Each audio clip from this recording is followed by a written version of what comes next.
So there's a lot of stuff happening in London. Let's talk about it. Welcome to She Knows Arsenal. Let's do this.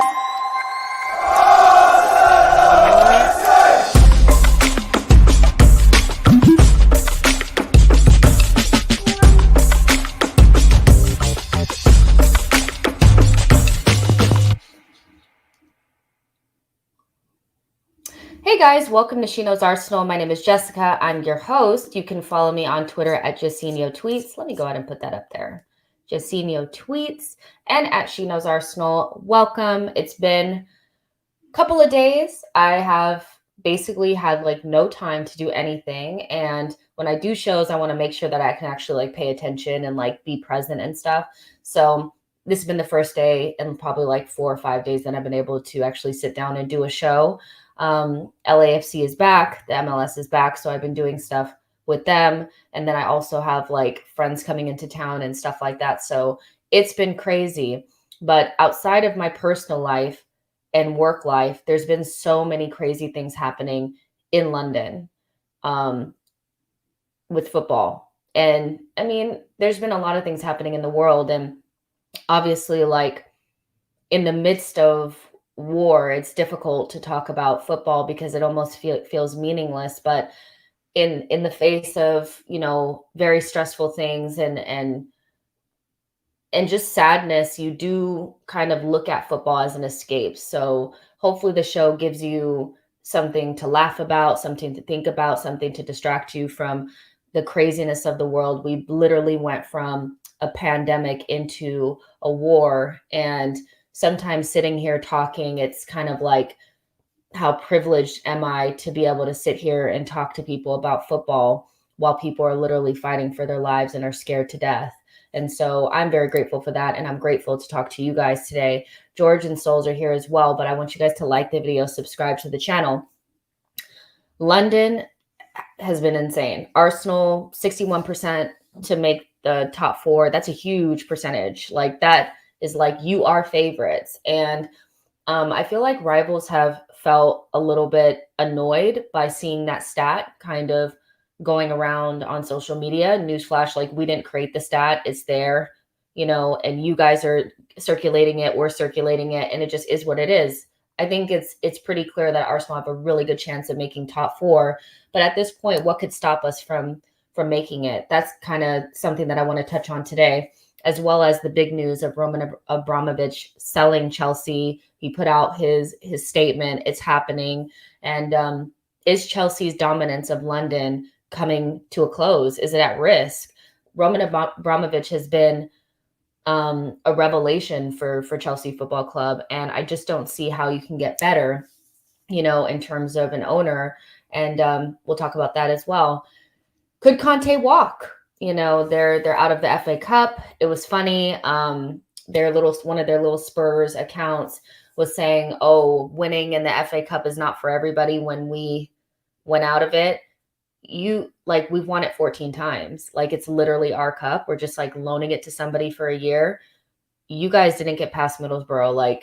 It's sometimes the arrogance of Spurs when they really haven't done anything in 14 years. I think it's 14 years since they've won anything. And in our worst period at Arsenal Football Club, we've still won shit. You're weird, so we'll laugh about them as well. And do you think Conte can walk? Will he walk at the end of the season? What's the point of him staying? And Spurs, you need a rebuild. And while we laugh, we'll talk about that as well. Like the video, subscribe to the channel. I'm going to bring in George and Souls. Let's do this. Hey, guys. Hello. How are we? I'm good. I can't complain. Chilling. I do need a nap. I can't lie. I'm a little bit on the sleepy side, but other than that, I'm feeling good. It's nice to see teams that you don't want to do well go out of cups and stuff. It just feels good. You know what I mean? I can't lie. I loved West Ham losing today. Some of their fans have been a little bit arrogant, and I'm like, you're out too. Spurs going out and spectacularly bad as well. So I'm feeling good, especially because Arsenal are playing so well. But just to kind of start off with, obviously it's difficult to talk about football when so many things are happening in the world. And it almost feels like I feel privileged, but I also feel almost a little bit guilty being so privileged to be able to talk about something that almost feels so small in the face of literally being in war, you know what I mean? So George, for you, like, how has it felt? Like, I mean, we went through the pandemic, it's still kind of going on, and then moving into this unknown of being in war, like, and seeing how people are really struggling in the Ukraine to get out and people are really suffering. How have you felt over the last like week or so seeing what's happened over there? Yeah, it's been tough to digest because I think, Jess, it's not even just about war. Because in terms of the moral sympathy, like, you've got the Israeli-Palestine conflict. Like, we've seen wars before. I think what it is what it could be, and that future of what that could actually turn into. The threat of democracy to, autocracy. If you really want to get really technical about it, like what does it mean in terms of who wins and who loses for the world? Because I don't think, as much as you feel for the Ukrainian people, of course, like, I'm not trying to demean that situation, but I think a lot of people are looking beyond that, and it's not just what's at stake there. Where could he go? Where could Putin go from there? And then trying to understand that in the context of the global situation has already been down. We've already been at the bottom, so to speak. Like, we're supposed to come out of this pandemic saying, "Oh, we're all going to travel, we're all going to do X, Y, and Z," and then bang, something like this happens where it's scary. It is scary, just because I don't think it's just a Ukrainian conflict with Russia. It is a global conflict, and it is something that could turn very bad very quick. And it's scary. Like, there's a lot of jokes about World War III, but that is not something that we can do as a global population with the technology that we have. And when you've got to this point, I just wonder how you de-escalate things like this. And it doesn't end well for anybody, by the way, for the Ukrainian people, for the Russian people. The Russian economy will be absolutely ravaged for years to come. And I really think the only people that win are these 2% of crazy people that have decided the fate of the world. But that's normally how these things go, right? Like, across history. So it's a really just tough thing for myself to digest, because I was even watching, like, the United States State of the Union. Like, we get that here in Canada, and, like, seeing how the world leaders are talking about this. It doesn't have an air of this will end soon, and it doesn't have an air of this won't end without serious consequences, not just from Ukraine, but from the world. Like, people aren't talking about how it just is isolated there. So yeah, I'm kind of worried.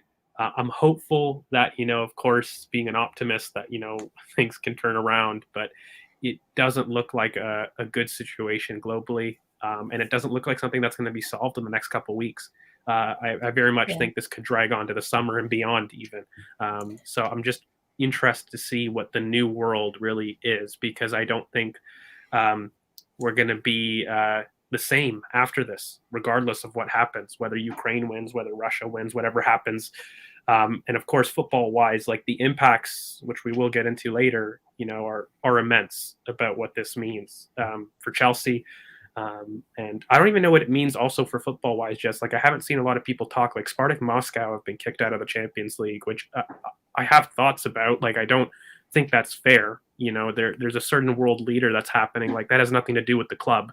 And there seems to be a lot of, I call it sport washing, a lot with, Abramovich, about how good of a person he is in terms of what he's done. But even the same thing with, Spartak Moscow, and people describing, Russian football clubs and organizations, they have nothing to do with what's happening on a political scale.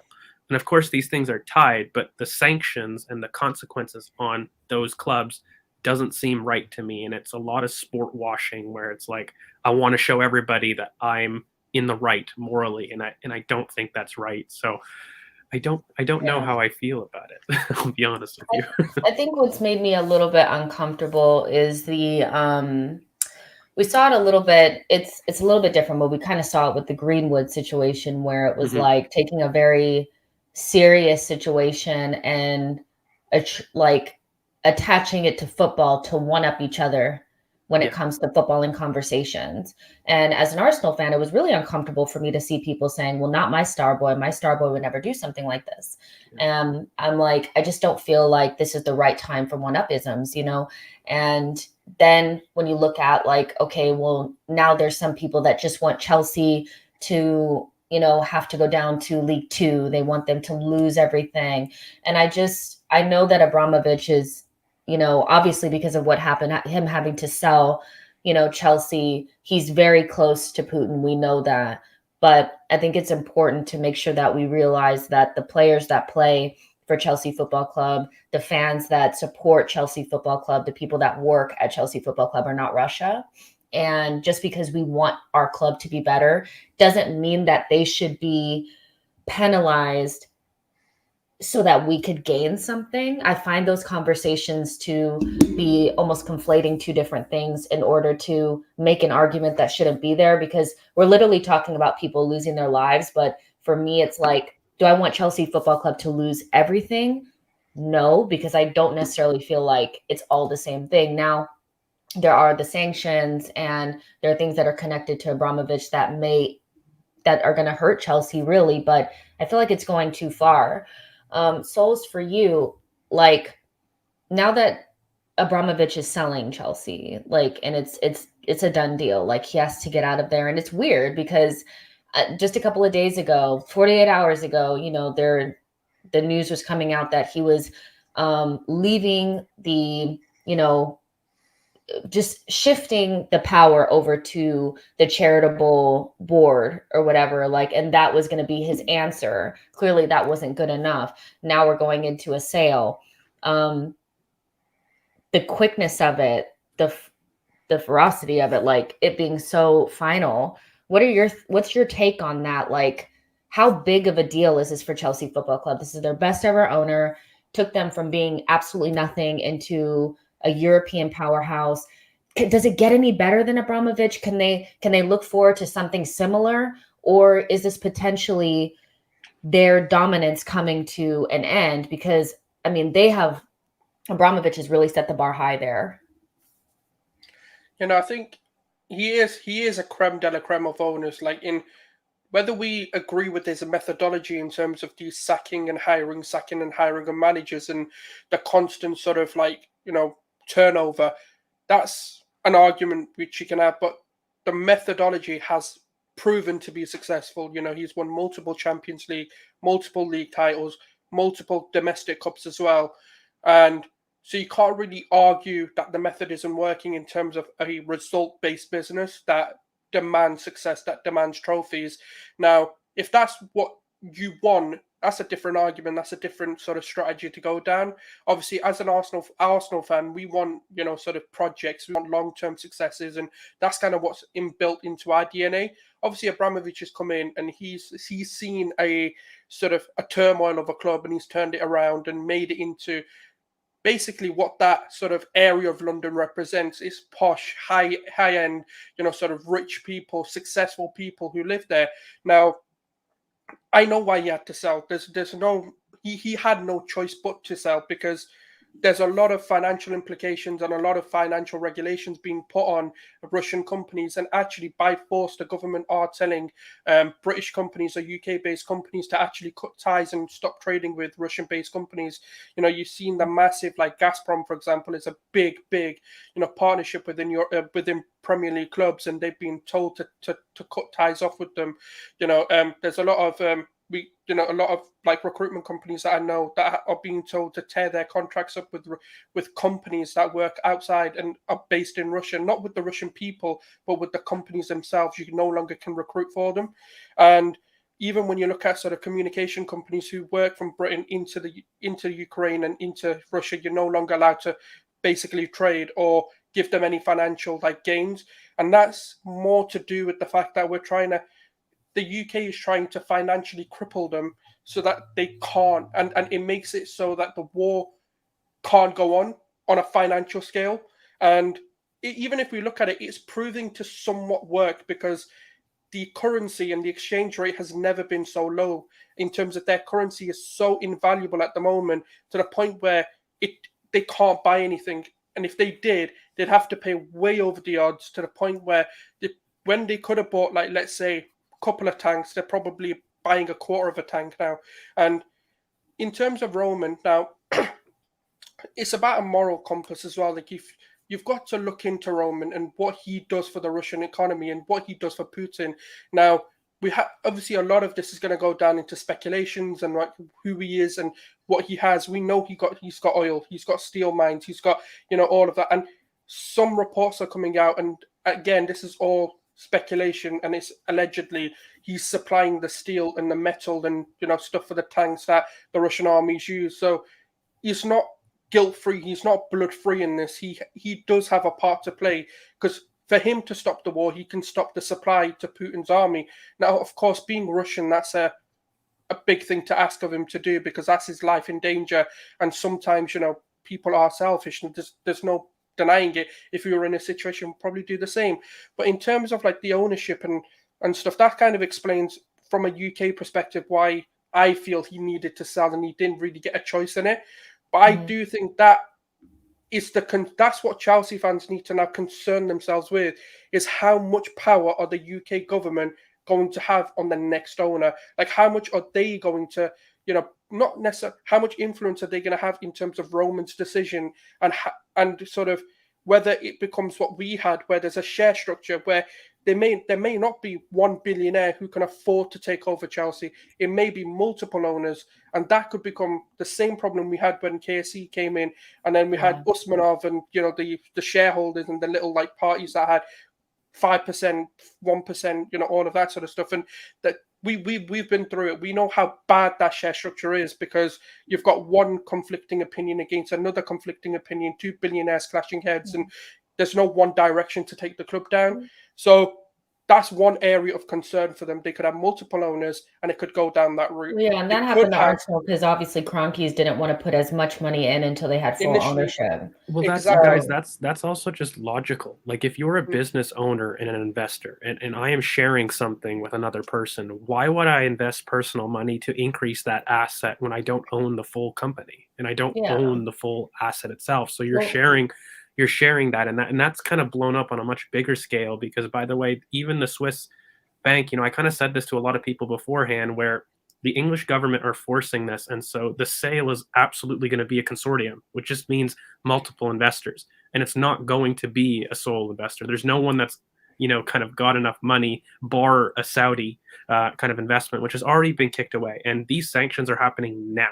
Like, they're giving Roman a chance to basically do this. I'm absolutely 100% sure the government has talked with them about it, and they're doing it prior to these sanctions coming. But the sanctions aren't coming in 3 weeks. They're not coming in 2 weeks. They're coming now, like by Friday. So it wouldn't surprise me by the end of the week we have a confirmed sale, and we have a confirmed sale to multiple parties. And I really don't think that people and fans understand the impact of that on footballing decisions, not just financial. It brings a wage cap. It brings a salary cap. It brings a spending cap. It brings you having to sustain through FFP without ownership investment. I've seen a lot of people saying he's wiped the debt. I think people need to be a little bit more intelligent about it. He may have said he's wiped personal debt, but he's just trading it for equity. So you can't buy a company with a loan debt that's personal to Roman Abramovich. So it's factored in the sale of the club. And this idea that, he's being suddenly charitable, I find incredibly disingenuous, very much sport washing, because, as Souls has said, he has absolutely funded the army. It's not just tanks for Ukraine, it's the Russian army in general. Like, that is what those steel mines are used for. So this idea that beyond that he's been a charitable person is a little bit fake for me in that aspect. I feel like that's where the morality aspect of things come in, and where I can see where Chelsea fans probably struggle, because when you're just thinking about your club and what he's done for your club, he's basically the Messiah. But anybody with a moral compass can see, if you just dig very right underneath the surface, it's not that far to find. Like, he's not like, you don't accumulate that level of wealth without being really close to Putin. Put down what he's doing. You can say thank you for everything you've done, but I think now it's time for you to go because of what you're doing. And if your allegiances lie with Putin, which, to be honest, on a life and death situation, it is going to lie with Putin. You're not going to go against him and risk your life, when you don't really need to. So I think for me, the ones that I respect and Chelsea fans that I've communicated with, we thank Abramovich for what he's done. But obviously, with this whole where his allegiance needs to lie, he needs to let go of Chelsea just on a moral basis. And if Yeah. that's and that for me is the respectful thing to do. Yeah, and I mean, I think what's interesting is that like Chelsea, there's obviously Chelsea fans would prefer to have some sort of Saudi come and buy their club. That's obviously what they want. But the most concrete links were the Swiss billionaire plus the American billionaire coming in together to buy Chelsea Football Club. And Tony made an interesting point that doesn't that screw over Spurs because they were looking for a sale. The American that was looking to buy that's looking to be a part of the group that buys Chelsea was actually looking to buy Spurs. And Chelsea is probably a much better investment, right? So it does have a trickle down effect, but it's one of those things where they have to see because Abramovich was doing things that other owners don't do. And just because you have Saudi owners doesn't necessarily mean you're 100% going to be the best team in the world.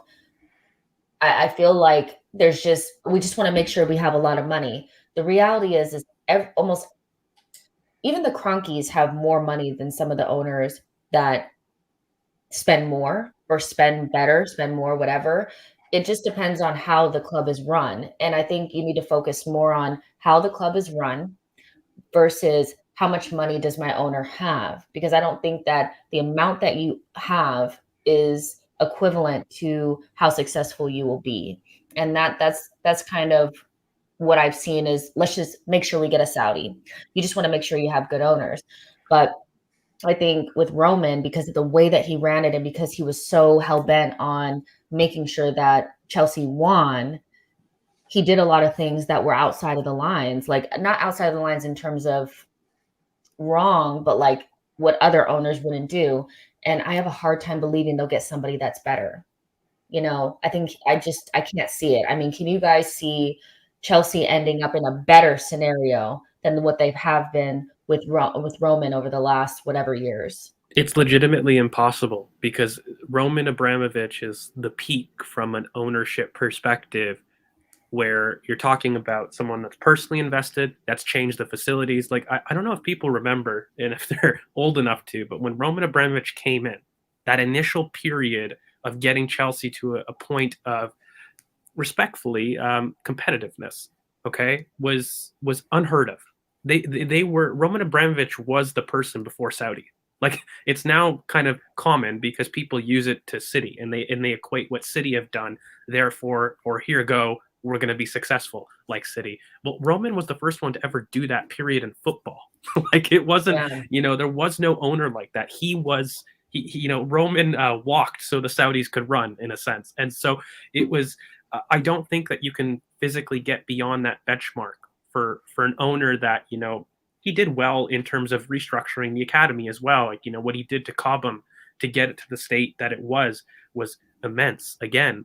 And City followed their blueprint. They didn't do nothing that, Roman didn't do. And Roman continued to do, by the way. Like City have actually kind of employed a lot more of a sustainable model in their Saudi group than Roman did. Roman got them to the point, and I've seen a lot of people say since 2017 they've been sustainable. Well, they've kind of been sustainable in terms of a net spend, but Roman has absolutely helped them get Lukaku, for example.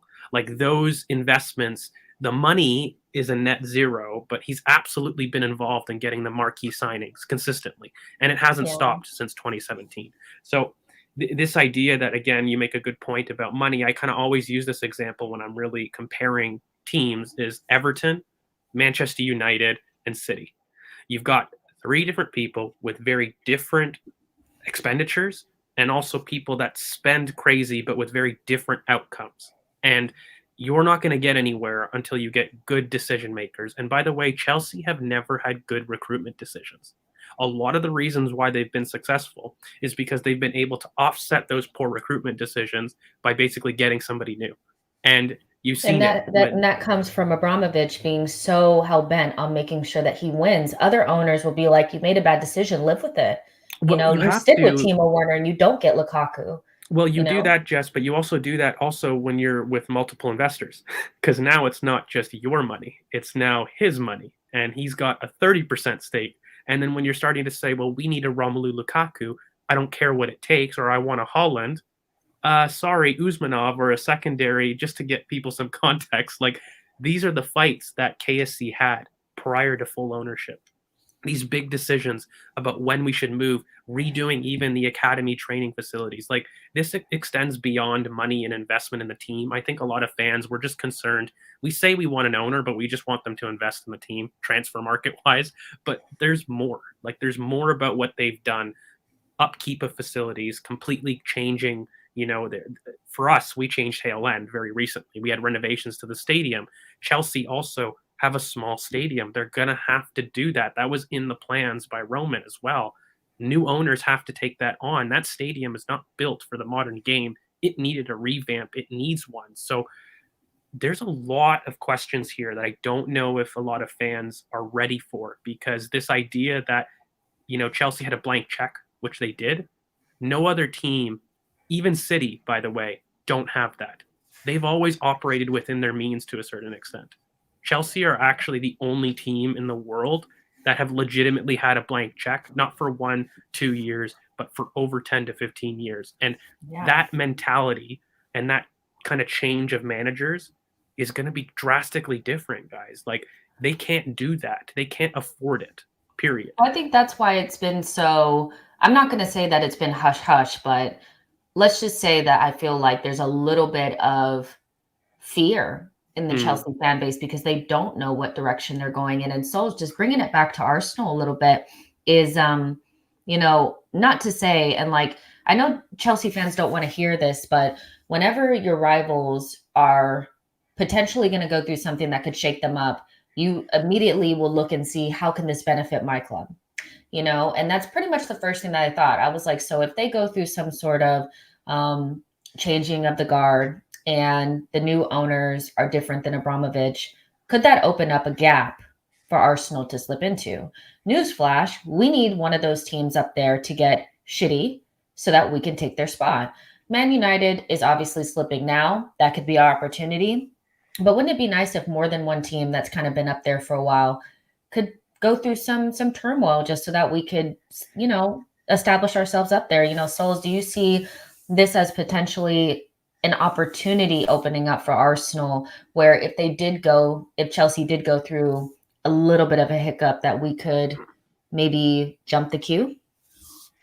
On current projection, probably I would say yes, because we look to be better in terms of our recruitment, in terms of, even if you look at player sales within sort of the last sort of 5 to 6 years, we're actually third in terms of transfer money being bought in terms of player sales, which is quite drastic in comparison to how many players we've let off to go for free. So you can imagine how much money we should be actually accumulating when you look at Ozil, Aubameyang, even like Guendouzi going for like a small fee. And even then in the Premier League, we're the third in transfer takings. So it can go two ways. The problem is, I don't know how much power Roman or Chelsea have in who buys the club, because it's not a typical scenario. It's not like a Mike Ashley who can. Well, it's not like Mike Ashley really cared about the club, but it's not someone who. For Roman, he's not going to sit there and go, right, okay, these are my options to sell. Who do I want to sell? But he doesn't want to sell. That's the problem. Like, he doesn't have the privilege of time. He's going to be like, right, okay, the government's going to be like, here's your offer. There, right? Yeah. He's like, here's your offer. Do you want it or not? Well, you're taking it. This is who you're selling to. What's your routing number? We'll get your money to you. That's literally how this is going to be. It's like a dictatorship. That he's not really going to have control over it unless there's two options. But even then, there may not be two good options. So even on this comment that Ian makes, I don't think he has a choice. It's not a choice anymore. And that's the big problem. And that's why I think there is an opportunity for someone to slip in, whether it's Arsenal, United, Spurs, West Ham, Newcastle. Yeah, I mean, they're probably looking at that like, yeah, if you slip up even a little bit, we're coming. Like, you know what I mean? Like, there's too many good teams, and somebody needs to go through an Arsenal and Man United level dip. There could be like it might be a 5% chance, but there's still a 5% chance that Chelsea get this right, or the luck of the draw or the universe is with Chelsea and they happen to get the right owner or someone like an Abramovich. But it's very rare, but it can happen in one universe or a stem of infinite universes. But the thing is, I don't think we need to be looking at their situation. We need to be looking at ourselves and making sure we're doing whatever to be better than the Abramovich Chelsea anyway. There's no point of looking at, okay, if this happens, if this happens, if this happens, then we'll capitalize. There's no point, because if you're going to go with that mentality, you're always going to be stuck behind. I think regardless of whether Abramovich had to sell or not, we needed to build our structure, do our thing, and focus on Arsenal Football Club.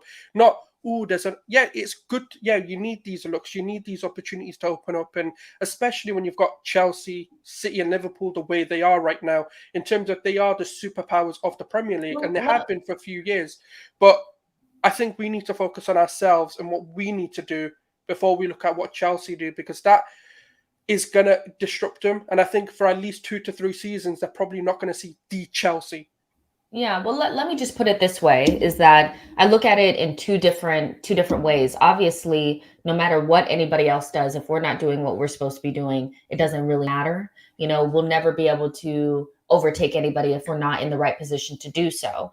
But when I look at what's happened over the last 10 years, 15 years to Manchester United and Arsenal, I think had Manchester United and Arsenal kept up with the times, recruited properly, had better structure, maybe better ownership, or the owners were just a little, I know why things happen the way that they happen, but we know if we had just been better, then Chelsea and Man City would not had been able to take over so easily. The gap was there. We really weren't competing on the same scale. And I understand that those two clubs had more money and they were doing things differently. But for me, when I look at it, there has to be kind of a little bit of a gap there that you can step through, but you also have to be ready to step through it. And so I'm looking at two teams in particular, Chelsea less so, Man United more so, where I'm thinking if we could just get our ducks in a row, we really could probably just jump the queue. Chelsea is an unknown because we don't know who they're going to have. But I'm looking at it like, please get a crap owner. Well, you know what I'm saying? Yeah, well, of course. I mean, come on. Like, we're rival fans. Like, we're trying to be very objective and level-headed, but you want the worst for your rivals. Shock. I mean, you're not the same fans of a club. But, like, the one thing that I will say is, Chelsea have a phenomenal academy system, and it's actually elite. It's not just phenomenal. It's elite, and that can get you out of trouble. And we've seen it firsthand with Arsenal. The one thing that we don't know is, what is a Chelsea football club looking like spending within a limit? And we've had that before, and it hasn't been great. But the one thing that they didn't have was paired with a really good academy. They've also got, Gilmore, Gallagher coming back, Vale, Colwill, like phenomenal youth. Broja at Southampton. Like, they have players that, could come in. But the issue becomes, how do they operate on a budget? And these expensive mistakes that Chelsea have been doing for absolutely years, when you really look at it, Ziyech, Havertz, when they've got players in their positions and they're buying like that, it's never had a consequence, because Roman the next year just says, we go again, lads, and we'll give you another 100 million. Yeah, it's the reason why Tammy is in Europe, like in Italy, doing really well, but they're struggling with Timo Werner and Lukaku. They have Broja out on loan. They could have those two players and be doing much better. I mean, this could work in the opposite direction. Yeah. They could have to start using their academy, and which they really should. I mean, they sold Mori, they sold Guehi. Like, the amount of people that they've sold is ridiculous. And now they're looking at Aspilicueta, Rudiger, and Christensen, likely gone on freeze, having sold those two prospects prior. That's bad business. Like, but just the issue is, from a business perspective, it didn't matter because Roman was your blank check, right? Like, those mistakes weren't hit hard. But when you had a Nicolas Pepe for Arsenal, that hits you hard. That's the type of ownership that they're moving into, though. Like, that is the unknown. And of course, I really think that their academy is going to limit the blow more than people think. But it's absolutely club defining, because they're operating in a way that they haven't operated before. Does Marina keep her job? I forget who also is there. I think it's Bruce Buck, but don't quote me. But who is their leadership position? Because in every single transfer of power, there's always a domino to fall. We've seen that in every, major leadership group ever, not just sports, just business and in general. When somebody new comes in, they wipe the slate clean. That was the big fear about even KSE giving up ownership, right? So there are a lot of moving parts here about Chelsea. But in terms of Arsenal, this is wonderful for Arsenal. There's not a situation where people can't look at this as a positive, because if it's not just Chelsea, where as they're going through kind of this selling period, there's going to be an audit, right? Like new owners aren't going to want to invest without looking at what they have. There's going to be a period of kind of stagnation. And now that may not be performance, but what I mean is financial injection. There's going to be a stagnation once they get the accounts in order. This is an opportunity for Arsenal to make a much bigger gap of it. And, Chelsea actually took this gap 15, 16 years ago, ironically. But Arsenal have a chance to do this now. They saw a gap in the market. Roman came in. They saw a fact that, Arsenal came off an invincible season, a United team that, also came off losing their title to Arsenal, but waning. They could see that, Arsenal were going towards an Emirates. There was a huge opportunity that, however unfair fans want to say it was, they took it. We've got to be just as ruthless. And, I think many teams will feel like they can. They see weakness outside of the top two now, because Chelsea has so much unknown, and United have such poor decision making again, that it leaves a chance for people that are making good decisions to come up. in. Exactly. So, again, we have to do And those good decisions. We actually have to follow through. We've also spoken about it from both directions. Like, I don't want Chelsea fans to be safe space. This is safe space. We've spoken about it from both directions, that it could go bad or it could go well. Yeah.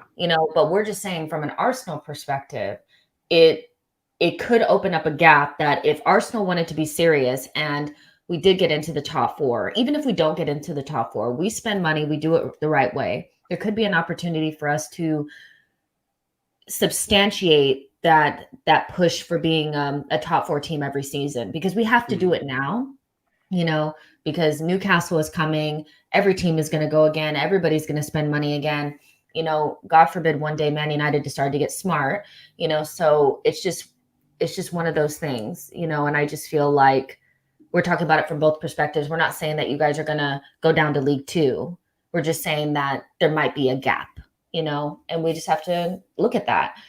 But moving on a little bit, Spurs, another rival that just is the gift that keeps on giving. I just look at them and I'm just thinking to myself, like, they're far worse than Chelsea, Jess. Like, I've not seen it on the timeline. Like, people are giving Chelsea fans grief, and I don't understand where the chest comes from Spurs and the absolute arrogance of that fan base, but just of people commentating as well, as if they have, even summited to something of relevance. Like, I really struggle to understand with that imploding situation why people aren't more critical of it. Because, but I think it's because you almost expect it, don't you think?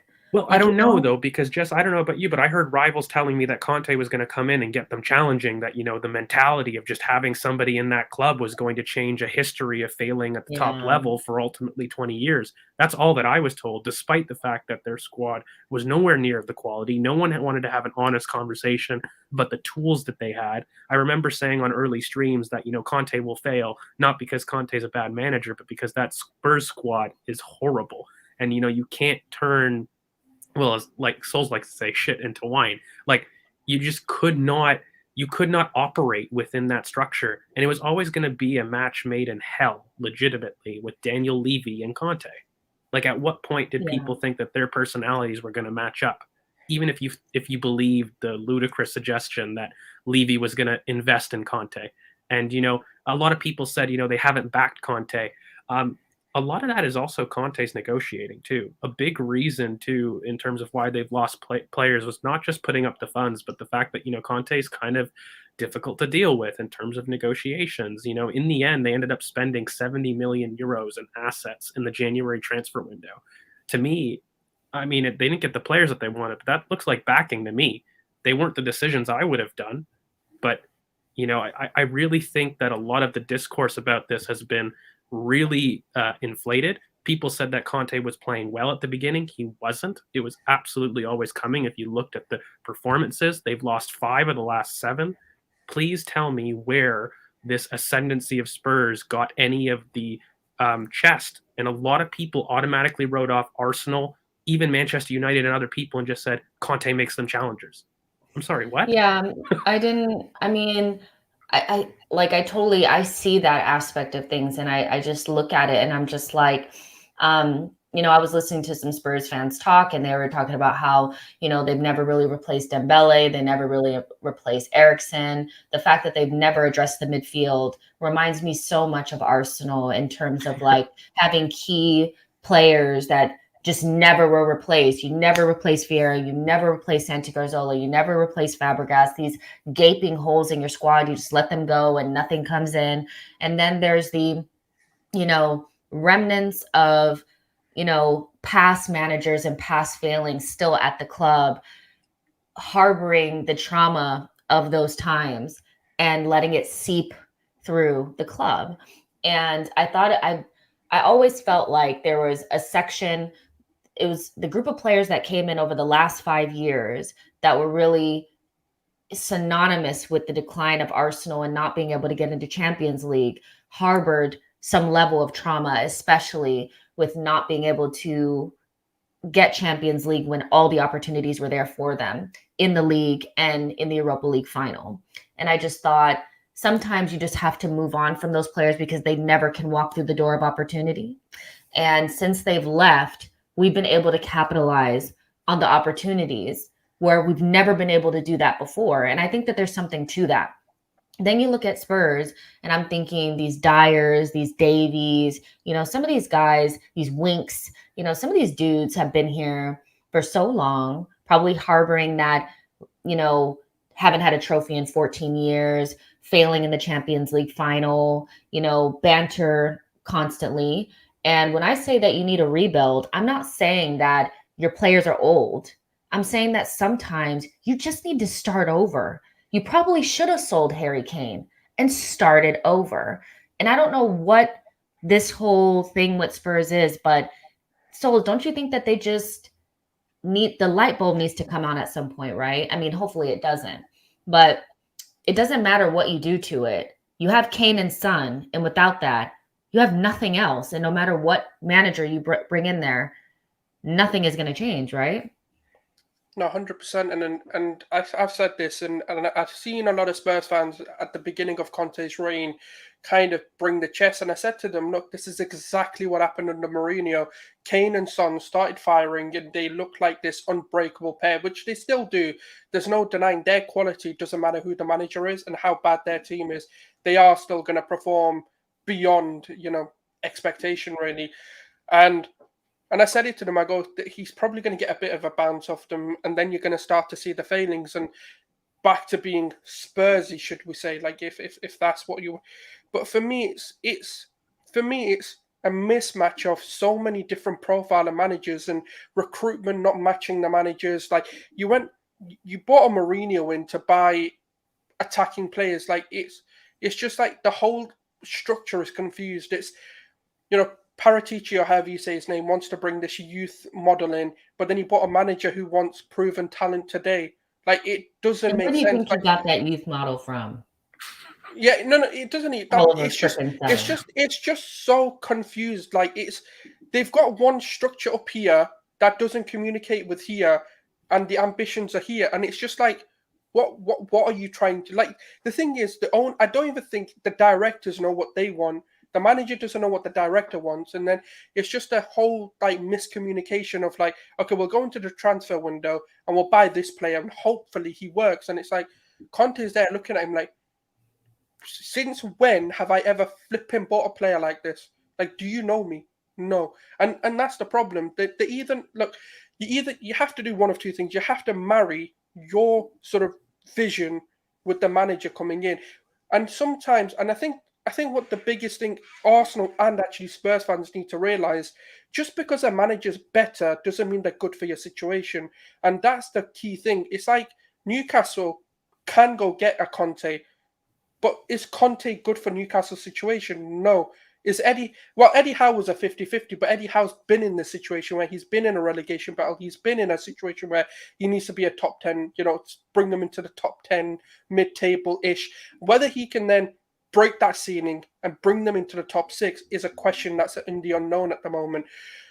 In Spurs' situation, they needed like a Jesse Marsch to come in, someone that's young, like an Arteta, kind of like a project manager, not a manager that's there to win. They've not got a squad that's ready to win. I don't even think for another maybe 3 to 4 windows with the way they recruit. So that's, for me, their big issue. And I think the light bulb moment for them is they need to stop obsessing with success and stop saying we need that trophy now and think, okay, how can we actually turn this around to get... Yeah, because that's the problem. They're like, Conte's going to come in, they're going to get us a trophy because he's won everything. Corners. And then what they do, they're going to fire the manager on the day of the final. Like, but you know what, guys? Like, I'm sure we're going to transition to what Arsenal have done. You know, because inevitably you do that. But guys, if you put Lewis Hamilton in a Volkswagen Bug and expect him to win a race, it's not going to happen. It's not going to happen. And when you're talking about cutting corners, Jess, like, it's 100% that, but it's also making stupid decisions. Like, in what way was spending on Bentancur and Kulusevski 70 million euros a smart thing to do in the January transfer window if you couldn't get your top quality starters and they weren't going to affect your problems? How did those two solve your buildup? How did those two solve your starting midfield issue? They didn't. And, you know, Kulusevski, who's a good player, like, I rate the guy. I don't think, you know, he's a horrible player, but he's another outlet. He's another Lucas Moura in type. He can carry from A to B on the right-hand side, and he doesn't solve any of your issues at the back. And, you know, if you're going to spend like that, why didn't they get a very solid EPL defender? Why didn't they go in and they address some of their biggest issues in the squad? They just didn't do it. So, you know, Paratici did a little bit of I hate to say this, he did a little bit of an ADO.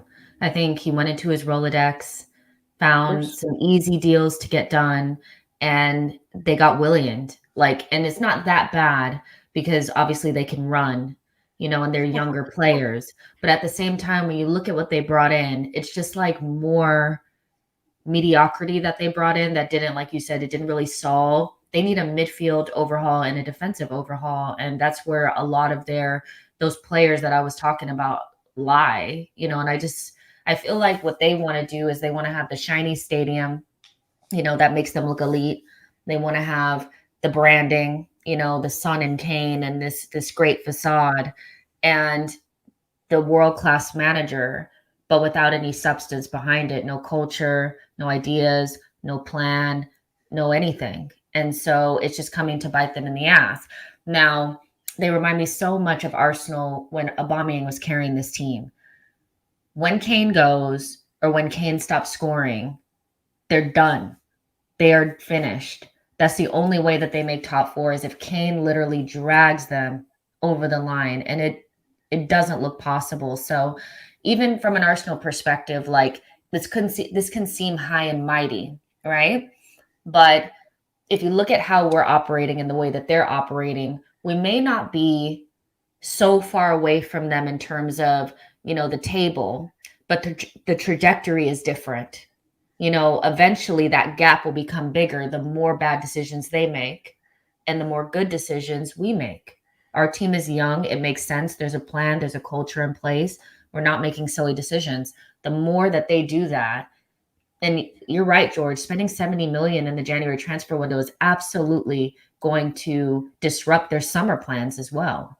So this idea of a big summer window doesn't really seem like that could happen either.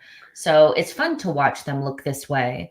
But when you look at how Spurs have done things and the way that we've done things, can we give the club a little bit more credit about the way that we went about things, even if we haven't seen the immediate results, we haven't seen trophies and titles and all of that?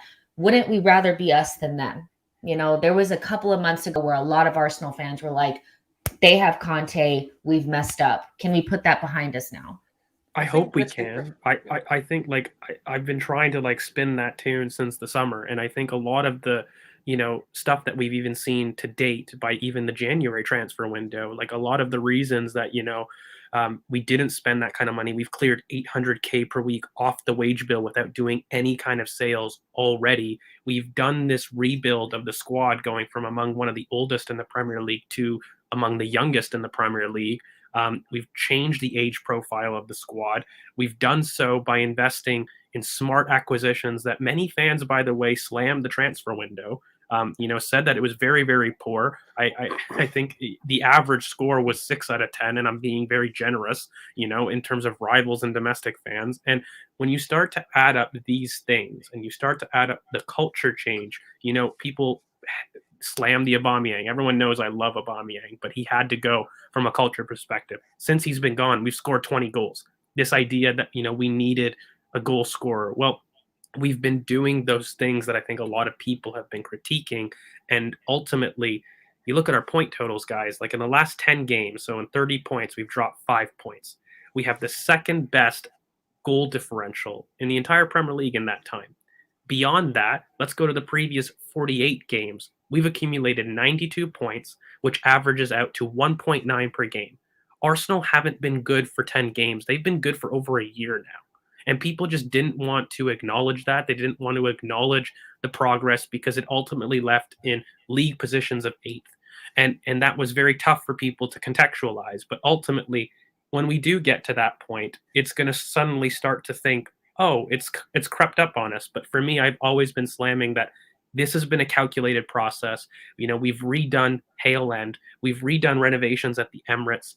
You can see there's different areas of the pitch where we've structurally organized ourselves to compete long term.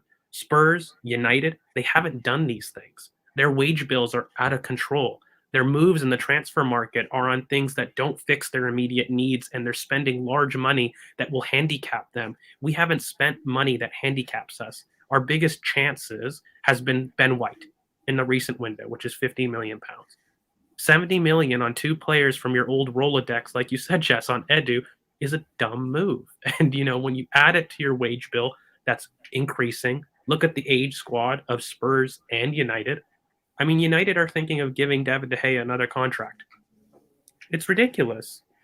It's not the right thing to do. They're thinking of getting Rudiger on a massive contract, even though they have Varane, who they just got, who, by the way, was supposed to solve their right center back issues. It's not smart moves. And I think when you're looking at it, a lot of the reasons why I think Arsenal are ahead of the game in this aspect is we've done that gutting, both culturally and economically. Now, of course, you need to take that step and you need to be pressured, of course, to follow through, right? Like we've done that pre-Liverpool window where they did their Robertsons and whatever. We do need to have the 2015 window of Liverpool. You need that Alisson, kind of Virgil van Dijk type of quality, to be followed up on if we do, get Champions League. So it's kind of, it's getting to the point where I think a lot of people have whitewashed the past just because they felt it was fun to rag on Arsenal. But guys, we can't be shit and still accumulate the number of points that we're accumulating for this long.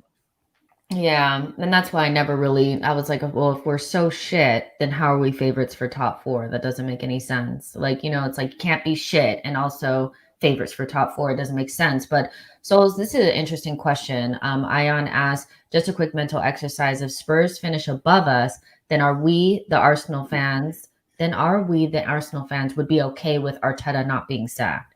So this is like a huge thing about the expectations of top 4. If our rivals were to finish above us, what is the repercussion for Arteta? And I want to get your take on it, and then I'll give you my thoughts on it. I think for me, I understand the whole narrative around like where we finish in the league table, but there's external factors that also need to be taken into account. Disrupting a dressing room that's never been disunited can be detrimental if that next recruit isn't right. And the thing is, we also need to understand that this isn't like a year, 2 years, 3 years of mess that we need to fix. This is 17 years or plus years of sort of crap mentality, this retirement home mentality that we're going to buy like the Willians, the Petr Cechs, the David Luizes, and we're going to tie up, as much as we love Cazorla, but, the amount of time we gave him on the wage bill and the amount of support we gave him, as nice as that is, the gestures that we've done, we're now turning into more of a ruthless club.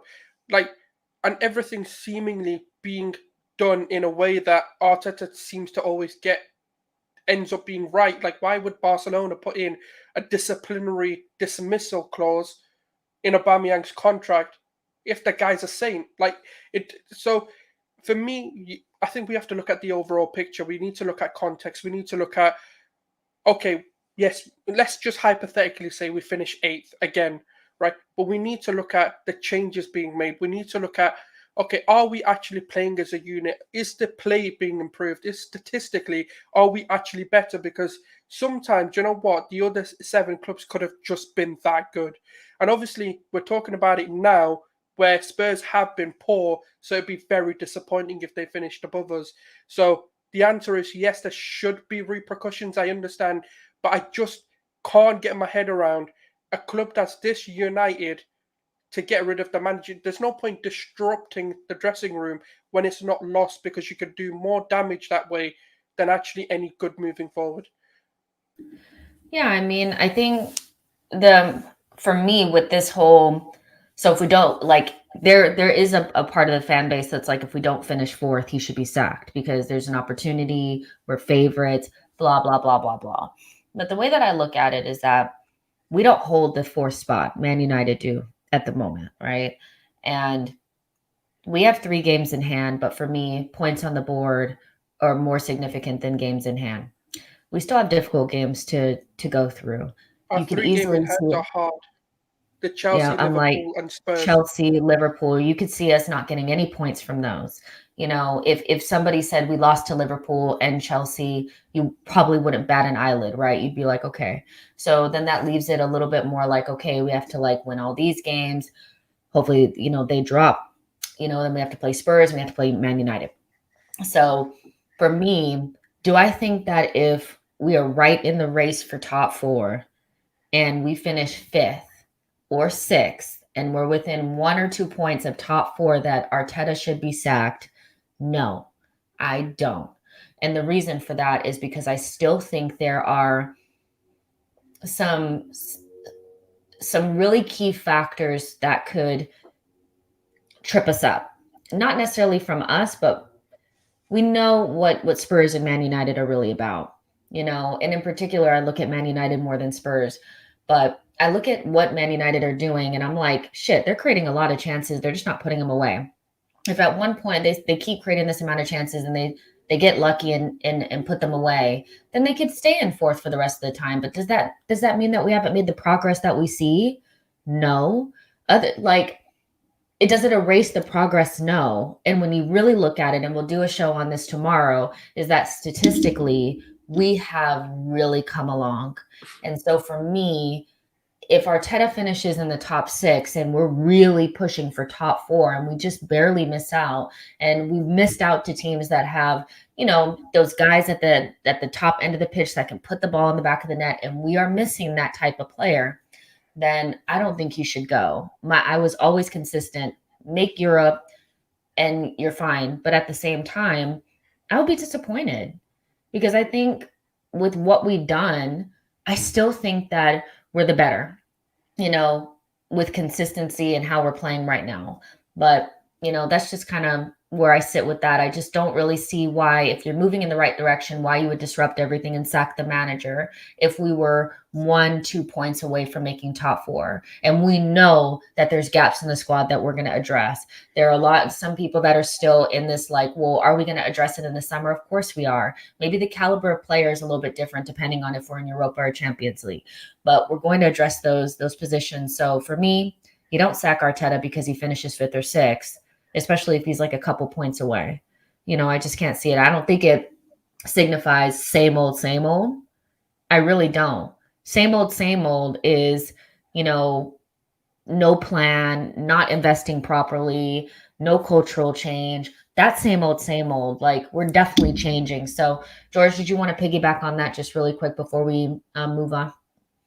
Yeah, I mean, really quickly. Look, I've always felt since preseason that we're likely to get top 4, and you know, I felt that it was because of the poor decisions of Manchester United and Spurs, like collectively. I've really felt that, you know, their infrastructure is just not there, and in the odd chance that, you know, a lot of questions, you know, people have asked me, like, even if we didn't finish top 4, do you still believe in Mikel? Of course I do, because it's not just what I've seen on the pitch, it's also what I've seen off the pitch, and that movement that we've done, regardless of how it ends. and I've said this before, you can throw out Mikel Arteta right now. I really don't care about the name.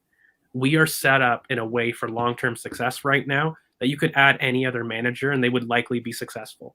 I think Mikel is the special choice to do it because I think he's a special talent individually. But in theory, you take out Mikel from this structure, we absolutely can do the exact same thing that we did in the summer and see progress. We can do the exact same thing in terms of clearing the wage bill, improving the squad, making those correct decisions that, ultimately end up to improving our assets. We aren't stagnating, on or off the pitch. So for me, it's an easy check mark in that aspect. In terms of us getting top four, you know me, Jess, I have two very simple rules.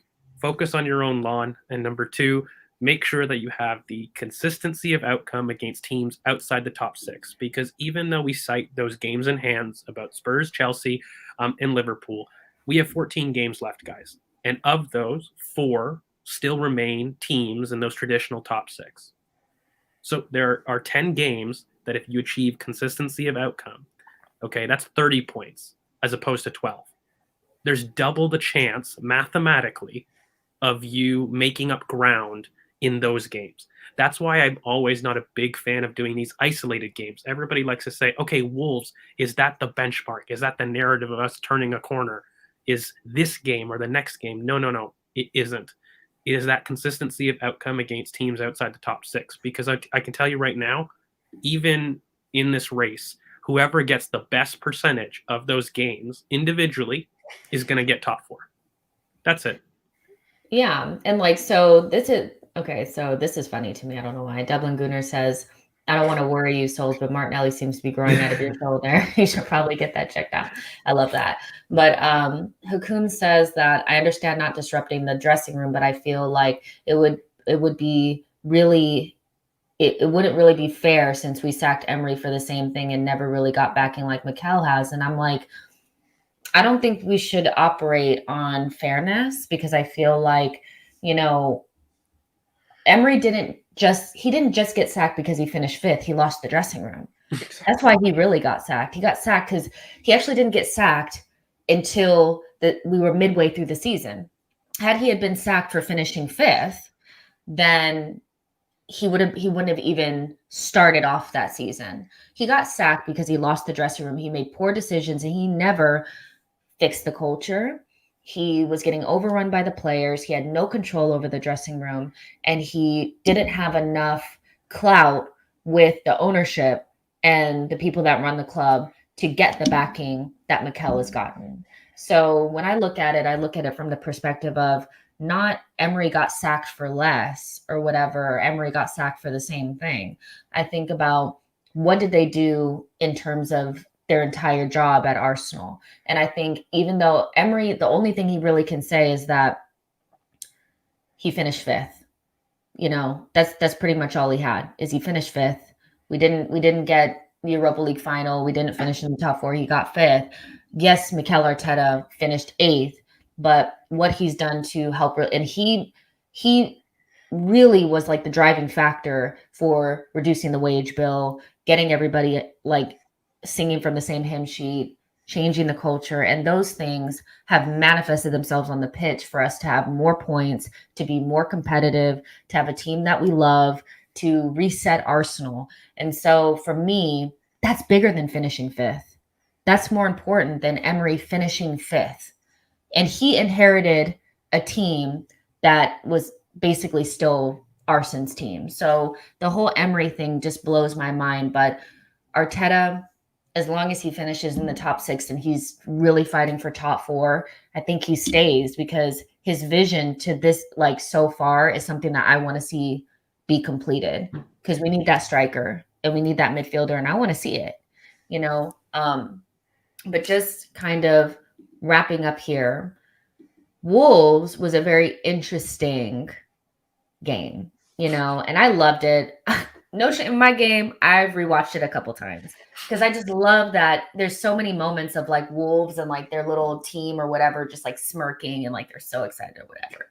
But I feel like we tick something else off the list, right? We always kind of talk about this kind of stuff, what is a narrative that has been kind of dispelled or destroyed or whatever now that we've done it.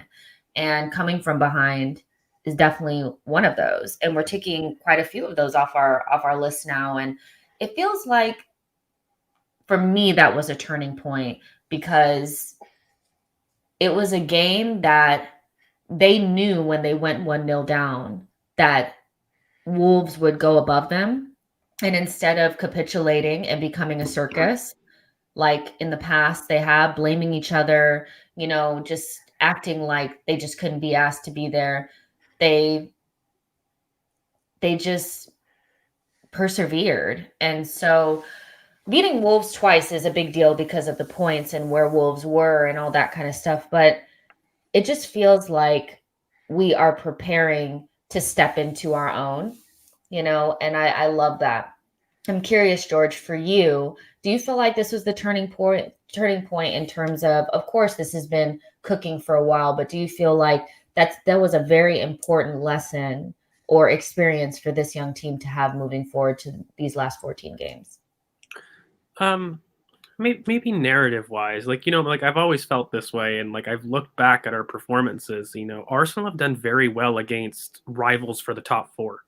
Look at except for Manchester United, that was probably our only poor performance. But in general, we've been quite good against Spurs, against West Ham, against Wolves twice now, 6 points. I don't want to hear that we were lucky. We battered them in terms of chances when you're really looking at it. If you really want to go into the nitty gritty of the game, Unless you're Paul Ince. That guy, he was so bitter. It was so funny. He was so bitter, and it was absolutely ridiculous. And I maybe for narrative, Jess, maybe for narrative for what people want to see with this team, because people considered Wolves facetiously a top four challenge, and realistically with the points, it was a fair assumption to make.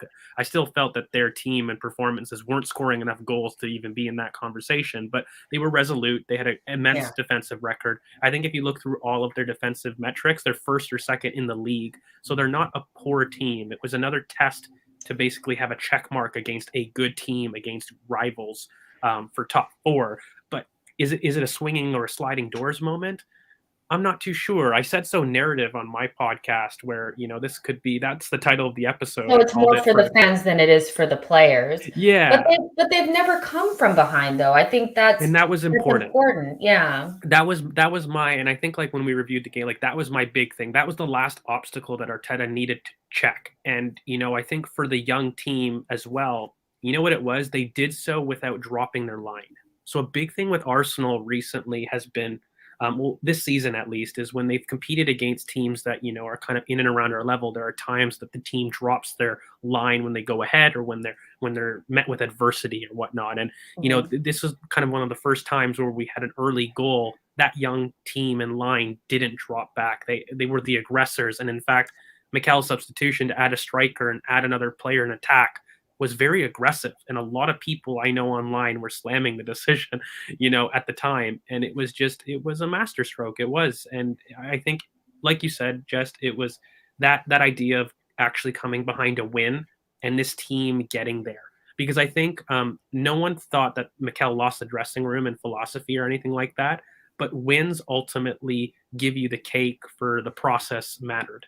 Like they give you that tangible. We often discuss here, I'm a big fan of the process. Concept a little bit, yeah. Yeah, but you need that. Hey, I want to win now. Like I need those 3 points, and then you can be like, okay, process got me wins equals happy George, Jess, and Souls. Like that. You need those things to happen. But I think it was more of a narrative win. I mean, if we let's say, and I don't think it'll happen, but if we were to go behind at home, to Manchester United, if we were to go behind at Spurs, I think having that in the back of your mind that in difficult circumstances, we can come back and win a game gives us a little bit of that edge where we can feel confident that we can come back. And that's just the little nugget that I took from it. But Souls, for you, there's a question here about, well, first I want to ask you, before I ask you this question, what can stop us now with 61%, Arsenal to make the top four, and everybody saying that we're favorites, and our consistency? It's not just us anymore. It's rivals. It's the media. It's the bookmakers. A lot of people are putting us favorites. What can stop us now? 2 things. One is, to quote George, Arteta's galaxy brain if something does go wrong. And the second thing, which is our biggest kryptonite, ourselves. And we're our biggest, downfall. And the reason why I say it is because if we're looking at most of our losses, and if we're looking at the reasons why we lost, bar maybe the Liverpool game and actually even the City was our own mate.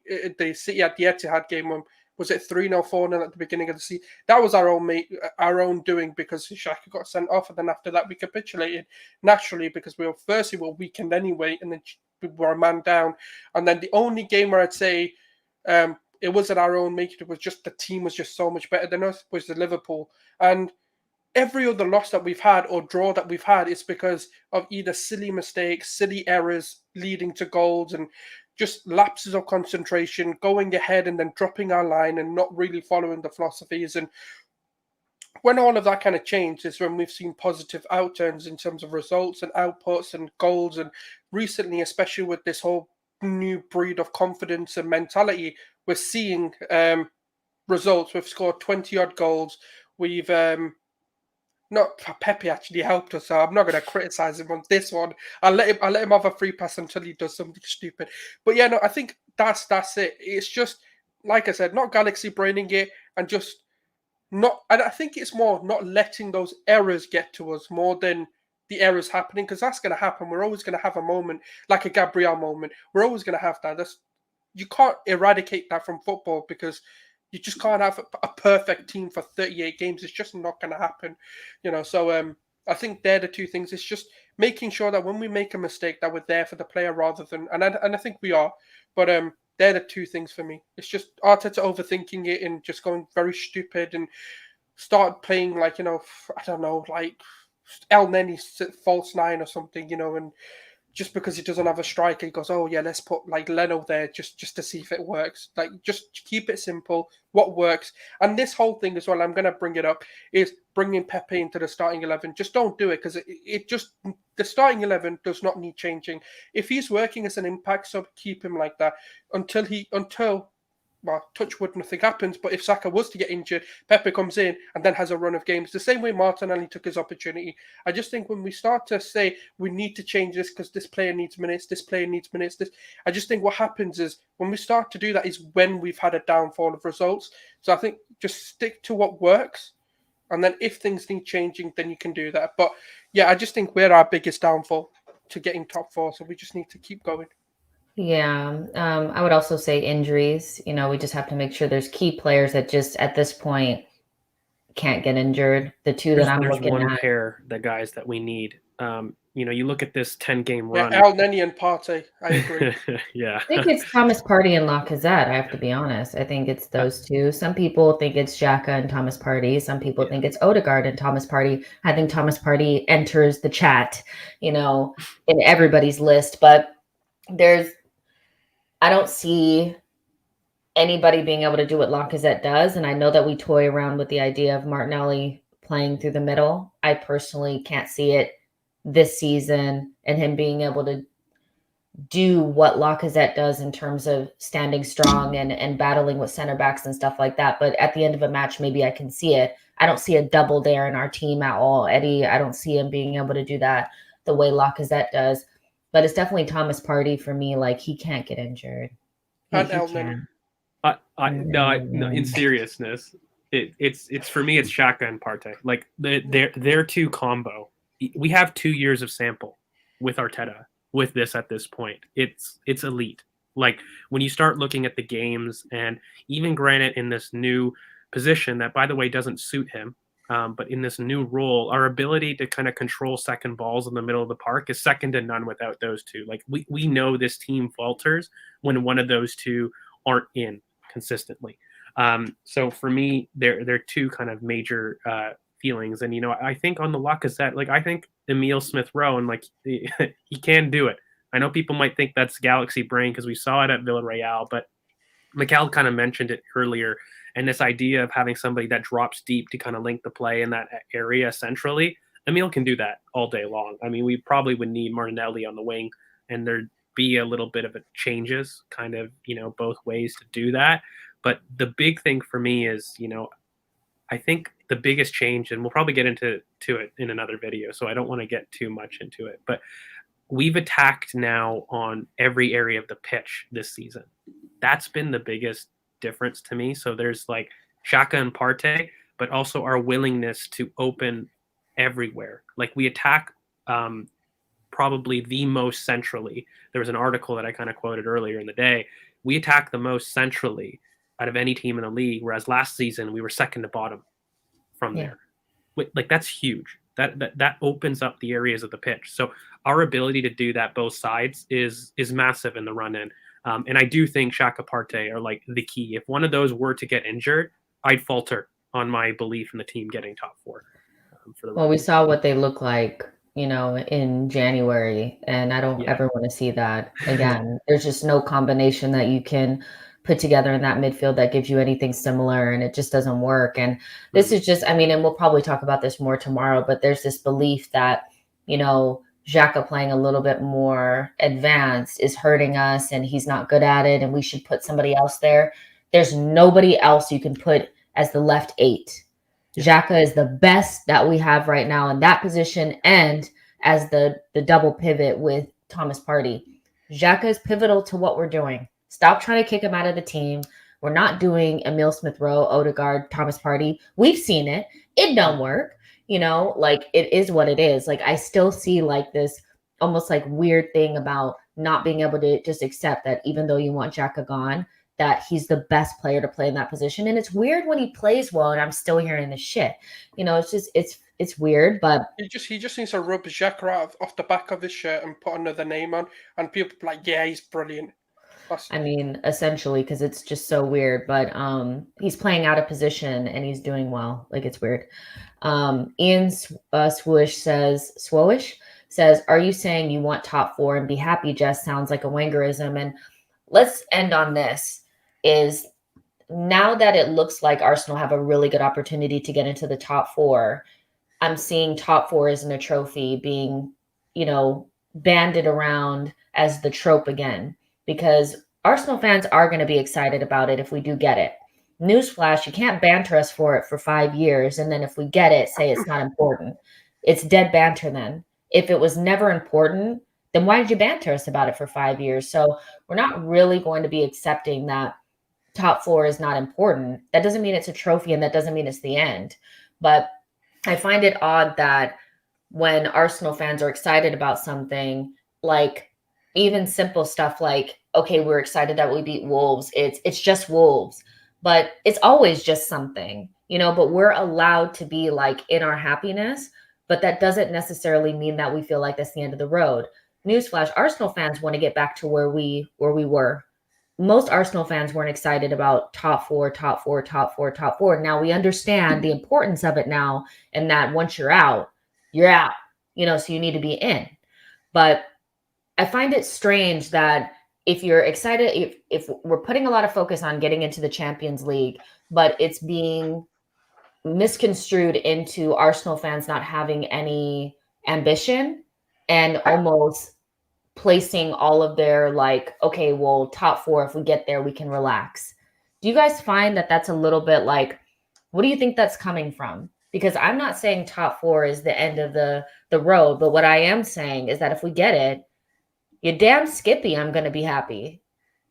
I just don't understand it. You know what it is, Jess? Let's talk honestly about it. It's disingenuous moving of the goalpost that's underlined in fear for kind of visible progress. And it's ultimately at the disdain of rivals seeing the failing at their own club. And they're pissed that our rebuild was done the right way, in quotations. And now people are more concerned with kind of point scoring than really objective football analysis. That is what it is, facts. Because no one has ever said that was the end of the road.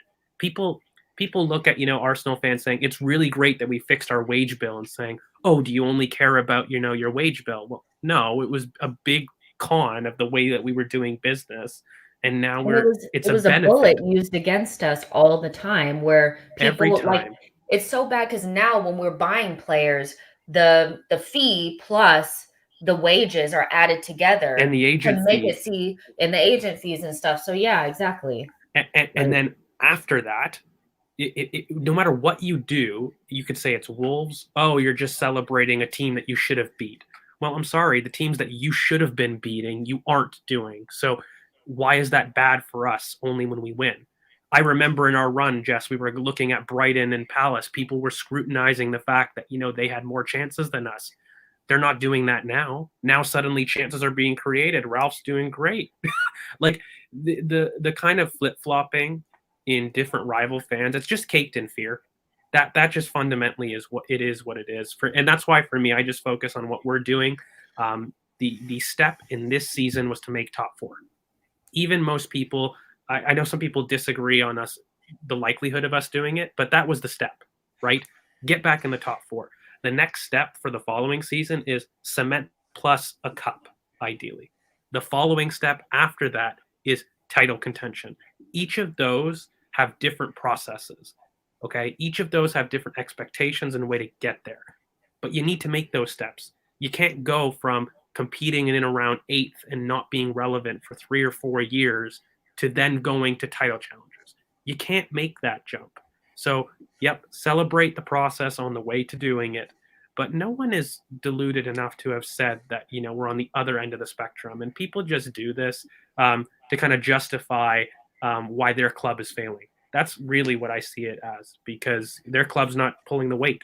And they're trying to find a way to slam a rival that they know is kind of on the up. And they're kicking themselves because they were ahead, right? Rivals felt, name me a poll of 10 rivals right now that honest to God felt Arsenal were not only favorites for top four, but the likely at 61%. That famous stat that's going around. Tell me at least 1 or 2 rivals that felt similar. I legitimately can't. And that's not to say it for point scoring for who's right and wrong. It just means maybe your evaluation of where you were relative to Arsenal was off. Because if, all of you guys are saying this and the outcome's very different, I struggle to see the bridge there. So Yeah, I don't know. it's very strange. I'm just like, but it's just like whenever we win a game, they're acting like they won the league. It's like, but we're not though. It's just sometimes it feels like our celebrating or us being excited is always over dramatized in some way, in order to make it seem like we're all being delusional. And yes, there are some people in the fan base that take it too far, but in the majority of the fan base, we're all excited about the direction that we're going in. It's kind of like that one Spurs fan that said, I don't know why Arsenal fans are so excited. We have all these games in hand. Well, you wouldn't get it because your club is ran like shit. You don't know what it feels like to have a group of players that you actually like, that are playing for the badge, that are playing for the manager, and you're going in the right direction. And you can see it not only statistically, but with your own 2 eyes. So you wouldn't get it, so it's one of those things where I just find it like, we never said that, but thanks, and yeah, if we do get top four, you bet, deactivate for a couple weeks. Because I know we're going to be shameless. Like, I just know. But Souls, do you want to add anything to that before we get out of here?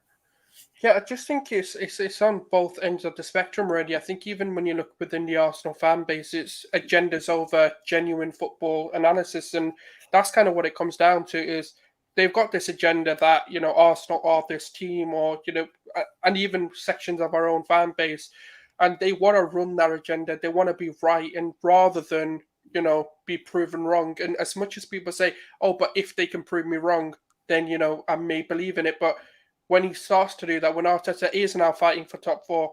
And don't forget, like, sections of our fan base were like, "Now we're going to finish 8th, we're going to come 10th, the recruitment was bad, we should have got Emerson Royale, we should have got this player, we should have got Raphael Varane," even though every single player that you compared our signings to is actually doing worse than our signings, is quite funny, because even Ramsdale, yeah, but he's been relegated 3 times. Ben White, but he shouldn't be 50 million. It's only Brighton. Why are we spending that much money on a Brighton player? We should be getting Raphael Varane. Bearing in mind that actually Raphael Varane exceeds by like nearly 40 to 50 million pounds due to wages and agent fees. And this is the kind of problem. Is we can't enjoy the moment. And even if you look at sort of what Arteta said, there was like a 3 to 4 minute Amazon snippet that, about when he got questioned about the process and how he's going to get there. He goes, the end goal is to win the league or like a Champions League, like the top trophy, and then you work your way back to where you are now. So if in essence we're talking how we were hypothetically, we're going from 8th to winning the Premier League. Like now, what's the steps in between? Kind of like what George said. Like we've got to get Europa League top 4, and then cement that with a cup, and then kind of proceed forward. And the thing is, we're not having genuine conversations about how a football team gets back to that. It wasn't like City went from turmoil to Premier League winners within a year of ownership. No, it took years before that happened. Newcastle are going to go through it. Like even Klopp's, sort of process took, what was it, 3 to 4 seasons before he actually won anything. He was in multiple finals that he flopped, and they got absolutely in some of them. I think one of them they lost 3-0 in the Europa League final. So it wasn't like they did it and it happened overnight. And I think that's the disingenuous conversation people are having. What it is, it's not realizing the position we were in and how much we had to do. And it's about, but he sold Aubameyang, but he sold. It's this a love affair for players, and it's like every time it becomes, it's not Arteta FC, it's Arsenal FC. Well, it's not Aubameyang FC, it's not Ozil FC, it's not Guendouzi FC. So it's the hypocrisy and the disingenuous conversations because of their agenda against KSE, KSE mainly, and Arteta. Once they kind of get over that agenda, then we can start having these conversations. That's when I think we will. I don't think we'll ever be truly respected, even from our own fan base. But I think that's when the respect gets put on Arsenal, is once these agendas die and the love affair the hate affair, should I say, for Arteta and the KSC kind of gets eradicated, and we start to look at Arsenal for their progression rather than. But I don't really like Josh, so I'm going to keep belittling this. Like top 4's not a trophy. Like we know that. I think Josh knows that. I don't think Josh has ever said if we get top 4. It's weird that they even have to say that. It's such dead banter. Like it just is kind of like, but that's when you're making progress, when some of the banter is so dead that it's not even really relevant. Nobody said top 4 was a trophy. We get that we were in it for a long period of time, and then now we've been out of it. But you can't banter us about something for 5 seasons, and then if we get it, minimize it. That's not how it works. So Arsenal fans will be shameless. I know they will. And I feel like you have the right to be. It is what it is. Just to finish up here, the Truth Sets Free sent a super chat. Thank you so much. The Truth Sets Free also says Levy sacked a walking trophy cabinet, Jose Mourinho, 6 days before a final. That sums up so Spursy. Supporters of Spurs should stop going and paying. Yeah, I mean, it's pretty Spursy, but hey, I'll never forget when I was at the LA event and there were so many Spurs fans, and I was just like, what is this lifestyle? I don't understand what this is. And they were talking about how they like the uniform, or they like the kit, and they like the colors of it, and the stadium's nice and all that. And I was like, it's bullshit. This is just bullshit. It's just bullshit. They like the white kit. That's what it is. Yeah, they like the white kit. They like the way it looked. I was like, wow. The best one was, I wanted to follow Spurs because I didn't want to follow any of the big teams. And that's how we're going to end it. I was like, that's amazing. Thank you guys so much for joining. Really appreciate it. I think, yeah. Oh, you guys, we're not nobody's taking shots at Terry. That's why I've been so confused. Did I say something? No, I mean, it's just like, okay, nobody's taking shots at Terry. It's just, if you said some of the things I criticized, then fair enough in it. But that's what people have been saying. The thing is that this is just discourse online about the Arsenal fan base, and there's always 2 sides, 3 sides to every story. For some rival fans, it feels like Arsenal fans are getting ahead of themselves and we're not as good as what we're making out to seem, and there's still a long way to go. We've equally said that, but from our perspective. And so if it sounds like we're taking shots, it's most likely just because you're just taking it maybe too serious. Nobody's like, let's get them. It's just is what it is. And when you talk about things from different perspectives, sometimes it can sound like you're going at somebody, But ultimately, I don't think anybody has an even, like, it's fine, you know, but It was just a rival narrative. Like, look, if Terry said some of those things, I'm sure he has, but it wasn't just, it's rival narrative on Arsenal. That's what the commentary really is, you know? And it's about us getting our big club status back. It really is about us and not them. I know why they're doing it, but ultimately for us, we want to be at the pinnacle just as much as everybody doesn't want to see us there. So obviously there's going to be some fake discourse on both ends, you know, and to both extremes.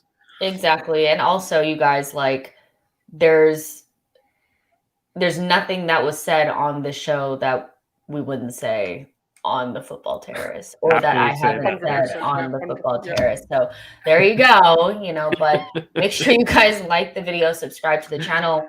We'll be back tomorrow to talk about how much we've actually progressed from statistically, the way that we play now. We have progressed a lot, even just from the like Brighton match, like where we kind of struggled to pass to each other and it was a little bit stiff. We're a lot better than we were before. And I think it's gonna be interesting to talk about that, you know. So more of just Arsenal in general talk. No more talk about Spurs and Chelsea. Mhm. Really, we'll talk about them. We'll talk about Arsenal. And yeah, make sure you guys share this with a friend. Again, like the video, subscribe to the channel. Make sure that you guys follow Souls and George on Twitter, George V_AFC and Gunnar Souls on Twitter. I'm just seeing your tweets and at SheKnowsArsenal. And we'll see you guys in the next one. Bye, guys.